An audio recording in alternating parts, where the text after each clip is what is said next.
Hello all, ఇవాళ మీకు tomato bath మంచి లంచ్ బాక్స్ రెసిపీ అండి. ఇది చాలా చాలా టేస్టీగా ఉంటుంది, చాలా క్విక్గా అయిపోతుంది. Super taste. మనకైతే ఆంధ్రాలో ఇవి తక్కువగానే టమాటో బాతులు, ఈ బాతులన్నీ చేసుకోవటం. కర్ణాటకలో అయితే ఉదయం లేచిన దగ్గర నుంచి ప్రతి హోటళ్ళల్లో కూడా ఇవే దర్శనం ఇస్తాయి అన్నమాట.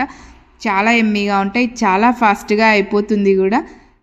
సో ఇప్పుడు ఈ టమాటో బాత్ ఎలా చేసుకోవాలి అనేది స్టెప్ బై స్టెప్ మనం చూసేద్దాం. ప్రెషర్ కుక్కర్లో మనం ఆయిల్ తీసుకోవాలి, నెయ్యి వేసుకున్నా బాగుంటుంది. అందులో బిర్యానీ ఆకు, పువ్వు, చెక్క ఇవన్నీ వేసుకోవాలండి, బిర్యానీ దినుసులన్నీ.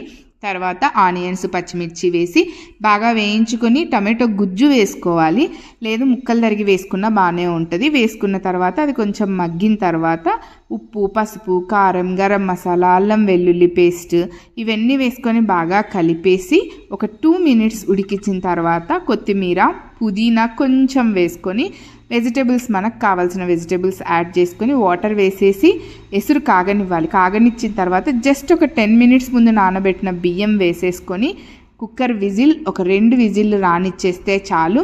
అంతే, ఎమ్మి టమాటో బాత్ సూపర్గా ఉంటుంది. పెరుగు పచ్చడితో అయితే అదిరిపోయే కాంబినేషన్. లంచ్ బాక్స్లో కూడా ఈజీగా ఉంటుంది and very tasty. Please like and subscribe. Bye.